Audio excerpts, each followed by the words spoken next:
Buenos días, hermanos, y bienvenido al servicio celebrando la resurrección de Cristo. Nos encontramos en una situación bien distinta este año, es la verdad, pero espero que todos están gozando en sus casas, con sus familias y este día sea especial para todos. Si otros están juntando con nosotros en este momento, fuera de nuestra iglesia de Bautista de Pan de Vida, bienvenidos también. Les deseamos un día lleno de gozo. Realmente celebramos algo muy especial. De hecho, la cosa más maravillosa que pudo pasar en la vida es cuando nuestro Cristo resucitó. Sabemos que Él vive y nosotros vivimos para Él. Debemos ser en cada momento, no importa nuestras circunstancias. Estamos ya dedicados a Él nuestra vida. Entonces es bueno saludarles, hermanos, los extrañamos y estaremos viendo pronto, esperamos en Dios, pero hasta ese momento cuídense mucho y cualquier cosa nos avisas y si hay una necesidad especial. Pero un saludo muy cordial de mi parte, de las hijas y de todos nosotros que no nos vemos en este momento. Que Dios les bendiga y primero voy a tonar un himno muy especial para este día y después Jorge estará trayendo la palabra de Dios para hoy.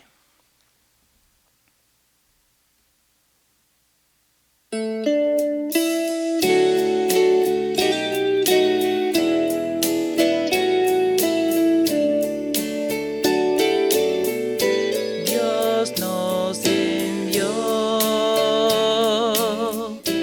a su Hijo Cristo, Él es salud, paz y perdón.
La información que nos brinda el Nuevo Testamento acerca de la resurrección de Cristo es absolutamente vital, es crucial para nuestra fe como cristianos.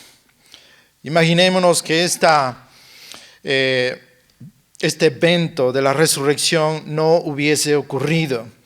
Jesucristo hubiera quedado realmente como un hombre común, quizás como un buen profeta, quizás como un hombre de bien, un maestro de maestros, un ejemplo a seguir, pero sencillamente su prestigio hubiera quedado en este punto.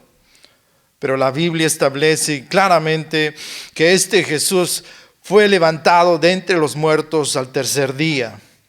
Y esta, diríamos, es una de las columnas que sostienen todo el edificio conjuntamente con la crucifixión de Jesucristo como doctrina. Si quitásemos esta doctrina de la esencia del mensaje del Evangelio, sencillamente no tendríamos en qué sostenernos, no tendríamos ese fundamento vital. Y así podemos entender que en esta lucha espiritual en la que está la iglesia, en la que estamos todos nosotros como cristianos, esto contra Satanás y sus demonios, vemos que Satanás ha manipulado muchas mentes de muchas personas para que estos justamente organicen ataques específicos contra esta doctrina fundamental. Porque saben que si logran dañar esta columna, sencillamente el edificio se va a desmoronar.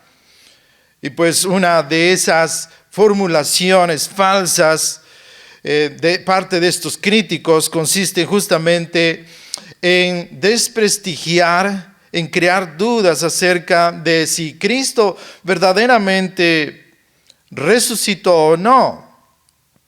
Muchos a través de los tiempos han formulado hasta ciertas teorías científicas. Algunos formulan la idea, presentan la idea de que Cristo realmente en la cruz del Calvario no murió, sino que con tanto dolor, con tanta aflicción, simplemente Él se desmayó.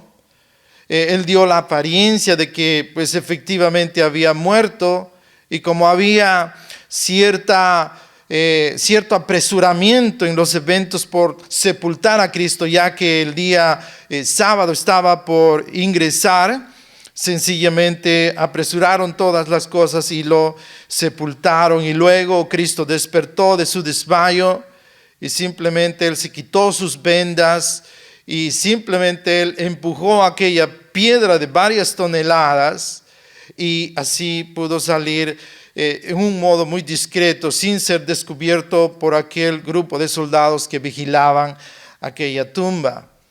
No, pero si pensamos específicamente en este evento y en estos argumentos, diríamos, contrario a lo que nos presenta el Evangelio, nos daríamos cuenta que para Cristo sería imposible, primeramente, ser sepultado sin pasar por la supervisión de dos oficiales quienes siempre certificaban que los crucificados hayan fallecido. Uno era ciertamente como un paramédico, un médico forense, diríamos, que tenía ciertamente estudios científicos y era especialista justamente en determinar si una persona había fallecido o no. Y otro era un representante militar que a nombre del ejército romano simplemente certificaba juntamente con el otro que pues el crucificado había fallecido.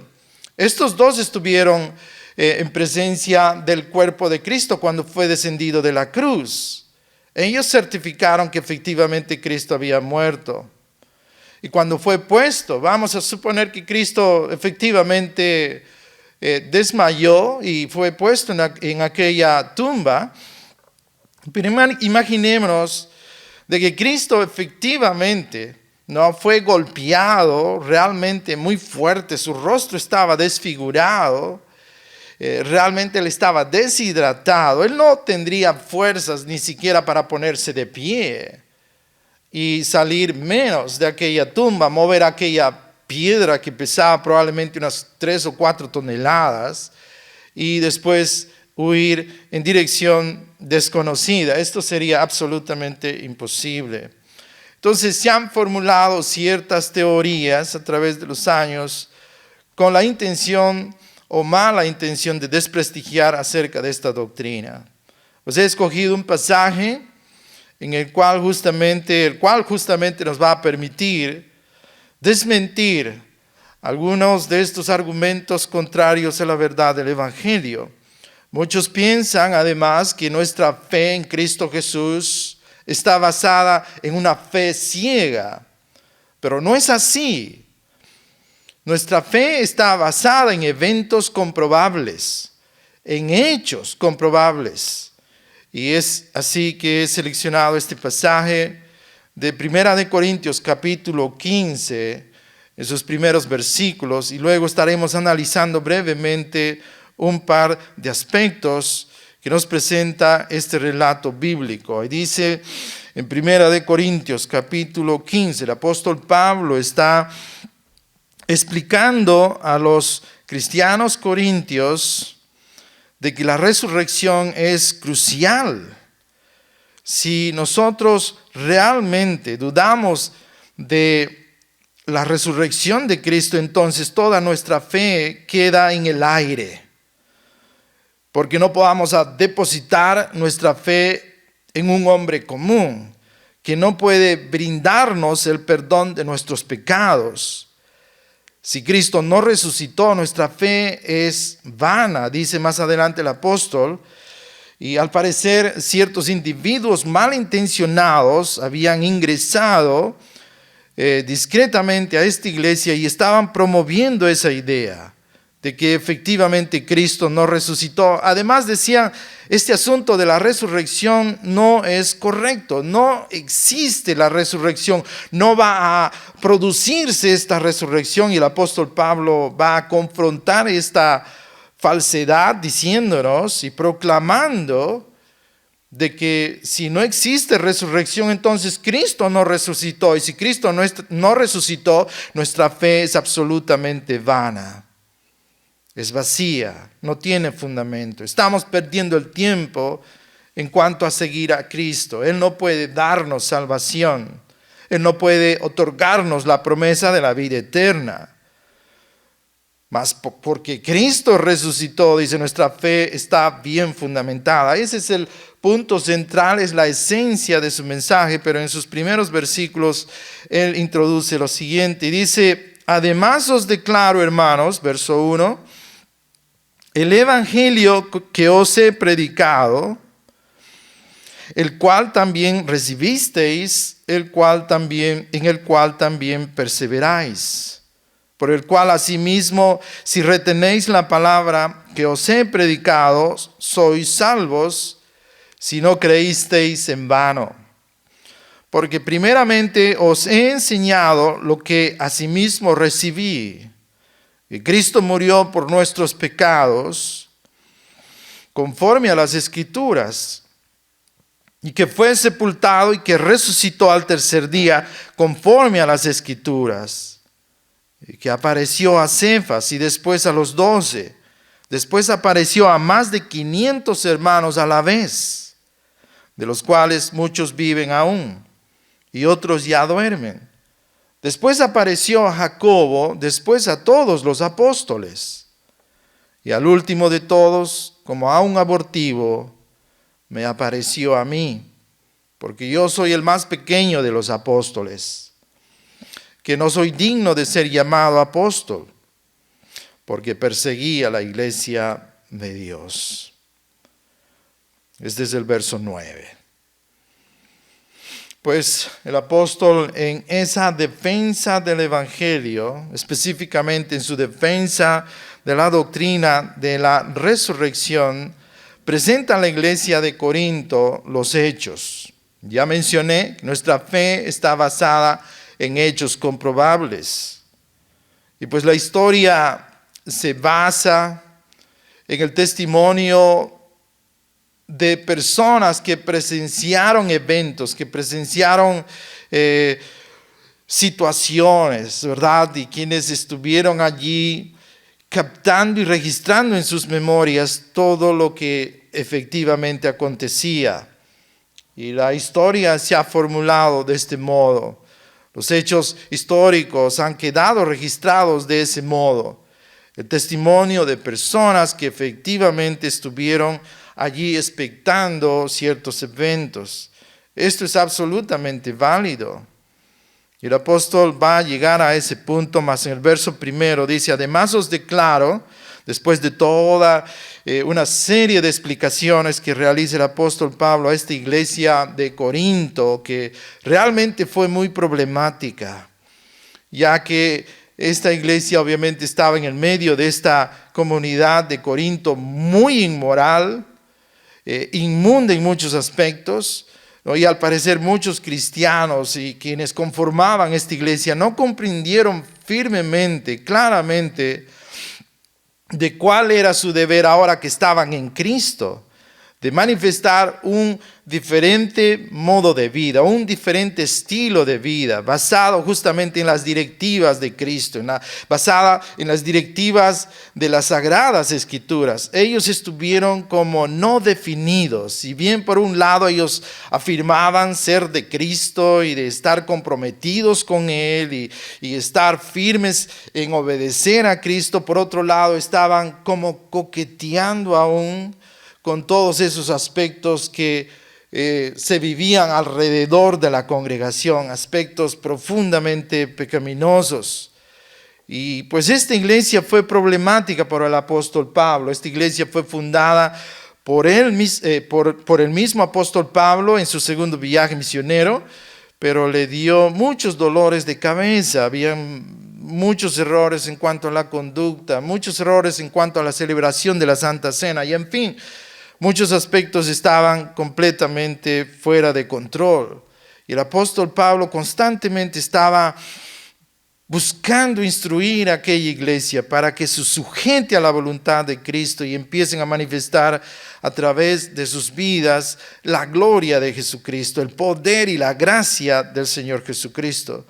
Y dice entonces: además os declaro, hermanos, está hablando a la iglesia, el evangelio que os he predicado, el evangelio que dio justamente como resultado que en aquella comunidad tan inmunda, tan llena de pecado, surgiera como en un pantanal una flor hermosa, una iglesia de Jesucristo, ¿verdad? Porque si una persona va a ser perdonada de su pecado, va a ser reconciliada con Dios, genuinamente tiene que ser después de haber escuchado el evangelio.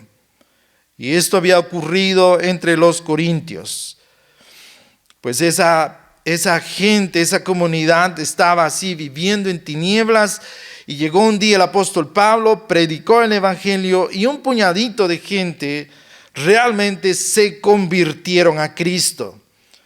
¿Verdad? Ellos fueron convencidos por el Espíritu de Dios y ellos sencillamente se unieron a Cristo en una fe absolutamente bíblica. Y así el apóstol les hace recordar ese evangelio. Si iba a haber un momento de corrección en todo este contexto que estaba aconteciendo, tenía que ser en base al evangelio que siempre se ha predicado.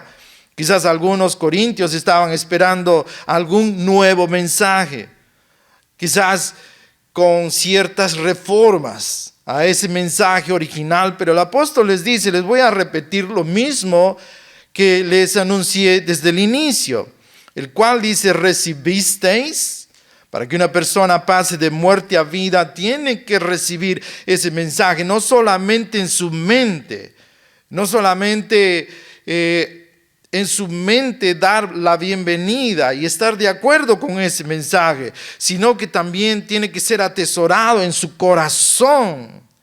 Y puesto que llega a ese corazón esencial en nuestro ser, sencillamente este corazón le impulsa a la persona a doblegar su voluntad a la voluntad de Cristo, ¿verdad? En el corazón se origina la voluntad, los sentimientos, los pensamientos, las aspiraciones. en ese corazón, el mensaje del Evangelio va a fructificar, va a hacer que una persona que está en el vicio y en la inmundicia y en el pecado, ¿verdad?, se vuelva a Dios, se vuelva a Cristo y reciba así el perdón de sus pecados. Dice, en el cual también perseveráis, y pues somos llamados a perseverar en el Evangelio. Cuando las cosas van bien, muchas veces nosotros como cristianos perseveramos, pero cuando las cosas se tornan difíciles, muchas veces estamos como tentados a abandonar. Si perseveramos, somos del Señor. Si perseveramos, el Espíritu de Dios está en nosotros, que justamente nos da entendimiento de las cosas y fortalece nuestras fuerzas para perseverar en aquello que es correcto y genuino. Esto es Cristo Jesús, por el cual dice asimismo, si retenéis la palabra que os he predicado, sois salvos, si no creísteis en vano. Es importante mantenerse en el Evangelio, porque si simplemente un día decidimos no continuar firmes, establecidos en esta palabra, en plena confianza de Cristo Jesús, sencillamente nuestra fe, que fue temporal, dice, es vacía. Y quizás en muchas congregaciones hay personas que aparentan ser cristianos, ¿verdad?, pero que aún no han consagrado sus vidas a Cristo. Son solo simpatizantes del Evangelio, pero aún no se han unido a Cristo. No han confiado plenamente en Cristo para su salvación. En sus mentes están convencidos que el Evangelio es genuino, es palabra de Dios, pero su voluntad aún está muy débil. No han tomado la decisión firme de que pase lo que pase, ellos sencillamente estarán con Cristo. Y al parecer en esta iglesia de Corinto habían varios simpatizantes del Evangelio, pero que aún no se habían unido a él. Sencillamente estaban haciendo las cosas de un modo desordenado. No priorizaban las cosas del Señor sobre las cosas mundanas. Había bastante desorden, había pecado dentro de la iglesia. Imagínense, dentro de la iglesia estaba un individuo, al parecer un hombre más o menos joven, que tenía como pareja a la madrastra. No, esto era absolutamente inaceptable y el apóstol va a corregir justamente en el contenido de esta epístola. Pero dice más adelante entonces, verso 3, porque primeramente dice, os he enseñado lo que asimismo recibí. El apóstol Pablo fue instruido con el Evangelio en persona. Varios discípulos en el momento de su conversión le ayudaron a entender el Evangelio de Jesucristo, pero también él mismo recibió esa revelación y analizando el contenido del Antiguo Testamento, también él encontraba esta preciosísima verdad fundamental de la fe en Cristo Jesús, que Cristo murió por nuestros pecados. Esa muerte no fue un accidente, no fue un acto solamente injusto, accidental de las autoridades israelitas, de los romanos, sino que fue específicamente, viendo todo esto con los ojos del Dios de la Biblia, fue un sacrificio por los pecados de su pueblo y por los pecados del mundo. Cristo murió por nuestros pecados conforme a las Escrituras, y Cristo cumplió esas Escrituras formuladas desde la antigüedad. Y que dice, fue sepultado. Ya les mencioné de que habían dos oficiales encargados de certificar de si un crucificado había efectivamente fallecido o no. Nuestro Señor pasó por ese escrutinio. Ellos confirmaron, dieron el certificado de defunción. Cristo estaba efectivamente muerto y por eso mismo se autorizó a sepultarlo. Y fue sepultado y que resucitó al tercer día conforme a las Escrituras. Pero dice, y que apareció a Cefas en su momento de gloria el Señor se apareció a Cefas. Su cuerpo ciertamente había sufrido cierta modificación, porque el cuerpo de Cristo resucitó como un cuerpo glorificado. No fue un cuerpo ya semejante al cuerpo con el que fue sepultado, todo magullado, todo rasgado, sino que Él, al parecer, mostró una apariencia rejuvenecida, una apariencia que en el inicio los discípulos, algunas personas a las que Él se presentó y reveló, no le pudieron reconocer en el primer momento. ¿No? Y se apareció a Cefas, esto es Pedro, y después a los 12. Después apareció a más de 500 hermanos a la vez, dice, de los cuales muchos viven aún y otros ya duermen o ya fallecieron. Pero meditemos brevemente en lo que realmente dice el versículo 5. Las Escrituras nos muestran de que cuando los 12 y algunos discípulos más vieron a Cristo crucificado, ellos se decepcionaron. Mucho más cuando efectivamente se certificó que había muerto. No, se decepcionaron. Ellos lo habían dado todo por este Cristo, que supuestamente, humanamente, quizás pensaron era el Mesías de Dios, pero lo estaban observando allí como derrotado, como sin fuerzas, como débil, ¿verdad? Sin capacidades, sin atributos. Y le veían morir como quizás habían visto morir a muchos otros en aquellas cruces de los romanos. No, pero algo ocurrió sobrenatural que despertó en ellos realmente un entusiasmo invencible, ¿verdad? Ellos estaban tristes en aquel aposento, ¿verdad? En aquella casa estaban tristes, estaban como derrotados, sin fuerzas, pero Cristo se apareció a Cefas y después a los 12. Y este testimonio empezaba a circular entre los discípulos, ¿verdad? Cristo está vivo. Y eso fue justamente lo que prendió un fuego poderosísimo dentro de ellos para salir en toda dirección y testificar que efectivamente Cristo estaba vivo. Imaginémonos a cualquiera de estos apóstoles pensando en sus mentes. En un primer momento decepcionados, pues Cristo murió. Y toda nuestra esperanza depositada en Él también se desvanece. Todos esos mensajes que Él nos dio, esos milagros que mostró, todo ello como que se desvanece por igual. Pero en un momento, pues saben o ven a Cristo en persona, ven, y entonces en sus mentes surge probablemente este pensamiento, puesto que Él resucita, entonces su palabra es absolutamente la verdad. Sus promesas son absolutamente genuinas. Él es el Hijo de Dios. Y Él es el sacrificio por nuestros pecados. Efectivamente podemos vivir ahora en plena certidumbre de que nuestros nombres están escritos en el libro de la vida. Además, cuando Él ascienda a los cielos, Él va a volver por segunda vez a juzgar al mundo, pero también a recoger a su iglesia. Todo ello circuló probablemente en las mentes de estos apóstoles y de estos testigos, de tal manera que salieron en toda dirección dando testimonio de esta resurrección.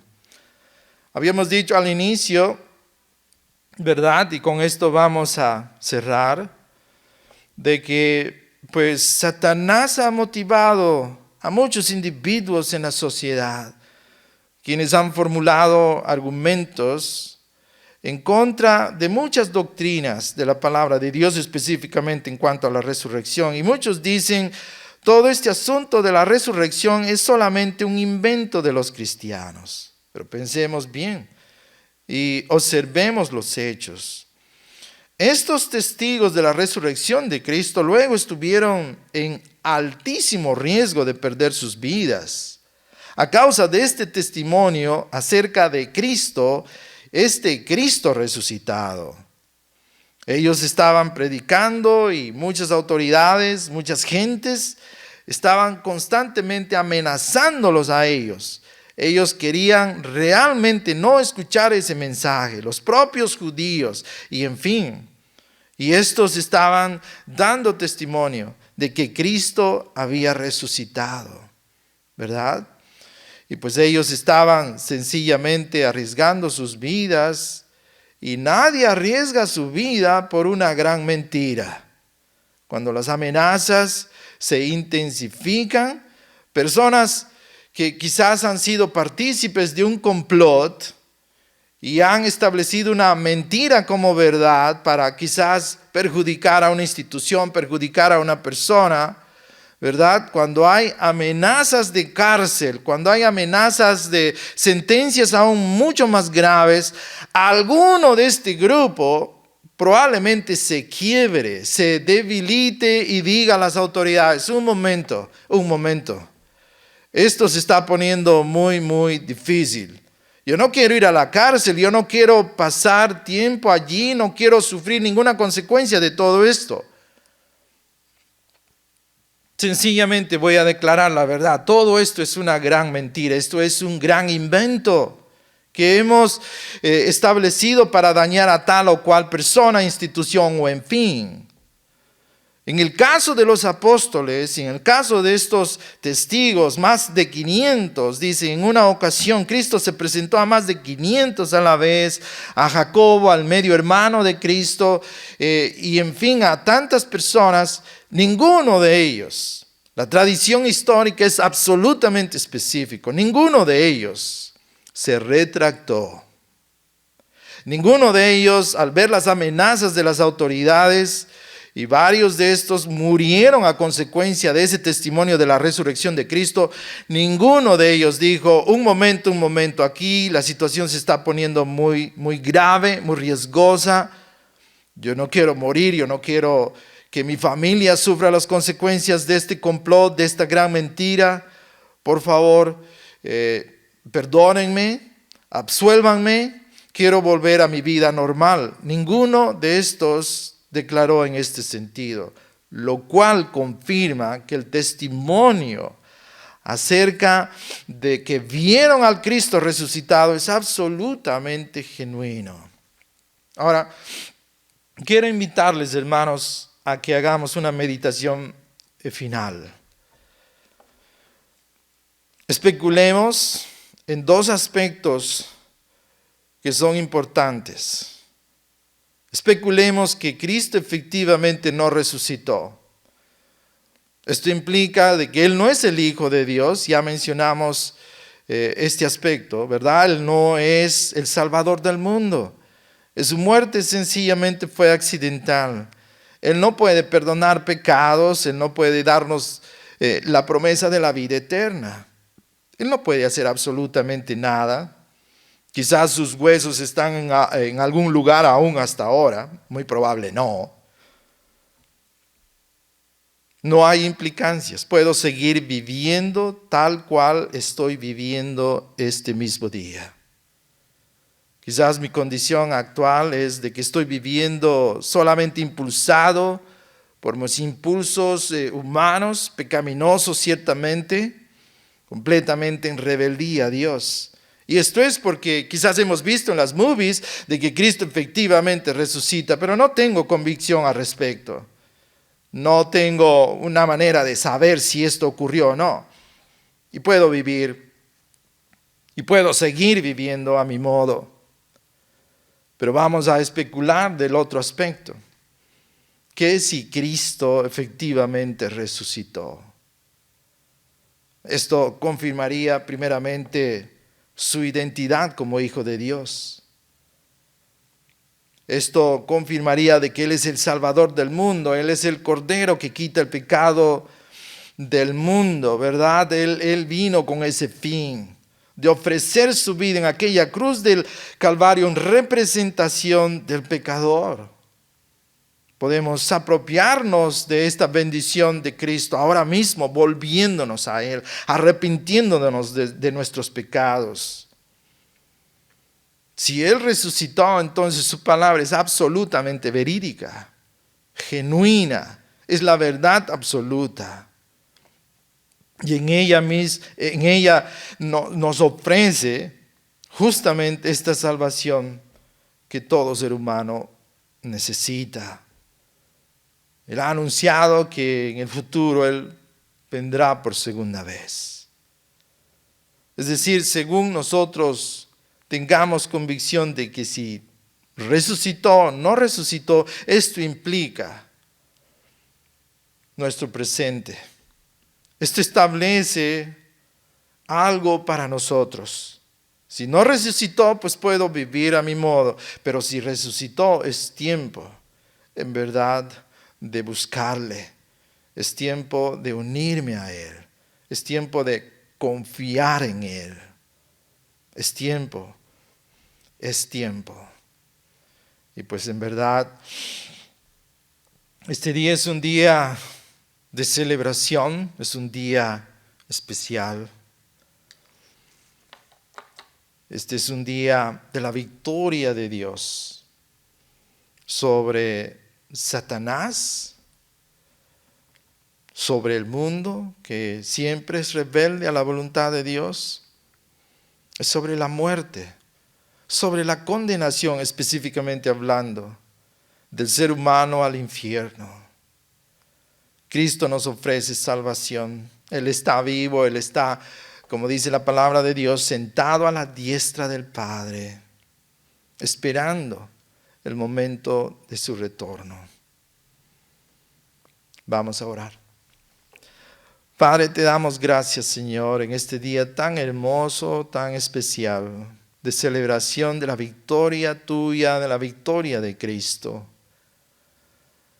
Y Padre, sí, como Él mismo nos advirtió, en este mundo tendríamos aflicciones, pero porque estamos unidos a Cristo, podemos también, en verdad, ser partícipes de su victoria. Él dijo eso justamente.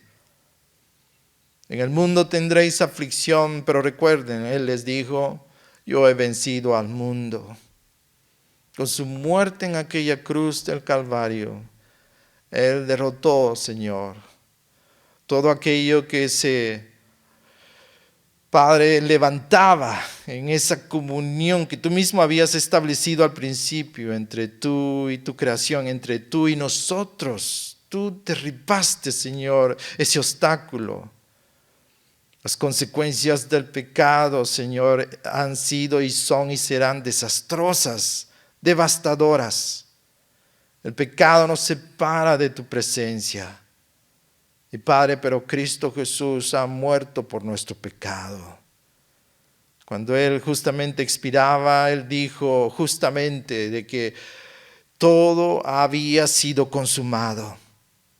El pago había sido realizado.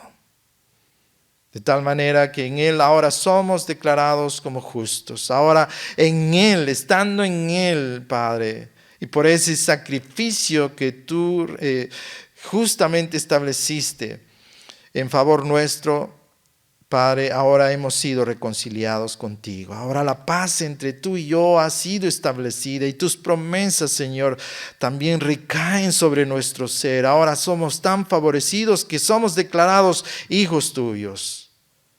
Que la promesa de la vida eterna también, Señor, es nuestra. Ahora somos declarados herederos de tu reino. Nos has bendecido, Señor, en tal manera. Este día, Señor, es un día de alegría y regocijo. Es un día, Señor, que justamente nos permite ver el futuro con confianza. Que pase lo que pase en esta vida, Señor, ya tú nos has rescatado. Ahora somos parte de tu rebaño, somos parte de tu pueblo y tu familia, Señor. Gracias a lo que tú mismo has realizado en Cristo Jesús. Y esto mediante un sacrificio en aquella cruz del Calvario. El único modo, Padre, que podemos ser perdonados es aceptar ese sacrificio expiatorio de Cristo Jesús. realizado hace más de 2000 años. Gracias te doy, Padre. Te ruego por mis hermanos de Pan de Vida y por otras personas también muy amados nuestros en Perú, en México, aquí mismo en Estados Unidos, que también se unen a nuestro canal. Realmente, Dios, te pido, Padre, que los bendigas a todos abundantemente. Y sobre todo en este tiempo, Señor, de emergencia, este tiempo de pandemia, Señor, protégenos y guárdanos de todo peligro, de todo mal. Gracias te damos en el nombre de Cristo Jesús. Amén.